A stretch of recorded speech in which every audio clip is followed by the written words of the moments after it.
বাড়ি বাড়ি থেকে বিরোধী রাজনৈতিক কর্মীদের গুম করে তুলে নিয়ে হত্যা করেছে।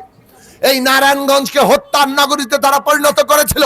কিভাবে শীতলক্ষায় লাশ ডুবিয়ে রেখে একটা ভয়ঙ্কর আতঙ্কের নগরীতে পরিণত করেছে এই ফ্যাসিস্টদের বাহিনী, শামীম ওসমান সহ তার লোকেরা। আমরা দেখেছি কিভাবে ত্বকীকে তারা তুলে নিয়ে গিয়ে কি ভয়ঙ্কর নির্যাতন করে তাকে হত্যা করেছে। কোনো কিছুর কোনো বিচার হয় নাই। 7 খুন হয়েছে, রাষ্ট্র বাহিনীর লোকেরা তার সাথে যুক্ত হয়ে পড়েছিল। তার মানে আমরা আমাদের কষ্টার্জিত সম্পদ থেকে যে ট্যাক্স দেই, যাদের বেতন হয়, তারা আমাদের নিরাপত্তার বদলে আমাকে খুন করে এই শীতলক্ষায় ডুবিয়ে রাখে। এই রকম ভয়ঙ্কর রাষ্ট্র, এইটাকে বদলানো ছাড়া বাংলাদেশে আর মানুষের কোনো অধিকার প্রতিষ্ঠা হবে না।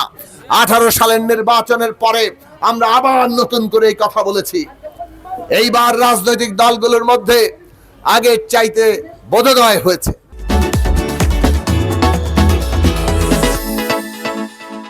এমনকি বিএনপির মতো বড় রাজনৈতিক দল যারা এই রাষ্ট্র ক্ষমতায় বহুদিন ছিল, তারাও উপলব্ধি করেছেন যে এই যে ফ্যাসিস্ট ব্যবস্থা, এর মধ্যে তাদের মতো বড় দল, জনপ্রিয় দলেরও কোনো জায়গা নাই। সেই কারণে আমরা প্রস্তাব করেছিলাম যে নতুন রাজনৈতিক বন্দোবস্ত, রাষ্ট্র ব্যবস্থার গণতান্ত্রিক রূপান্তর এবং তার জন্য সংবিধান সহ পুরো রাষ্ট্র আইন ব্যবস্থা তার সংস্কার করতে হবে এবং সেই বিষয়ে কর্মসূচি দরকার। শেখ হাসিনার পতন আমরা চাই, কিন্তু একই সাথে এই যে ফ্যাসিস্ট রাষ্ট্র, তারও পতন ঘটাতে হবে, তাকেও বদলাতে হবে।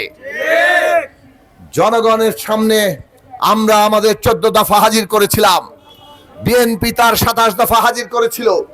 আমরা 31 দফা রাষ্ট্র ব্যবস্থা সংস্কার, মেরামত, রূপান্তরের কর্মসূচি দিয়েছিলাম। আমরা একের পর এক লড়াই করেছি। সেই লড়াই আমরা বারবার বলেছি, এই বিদ্যমান রাষ্ট্র যদি বহাল থাকে, বাংলাদেশ মুখ থুবড়ে পড়বে। এরা সব কিছু লুটে পুটে সব বিদেশে পাচার করে দিয়েছে।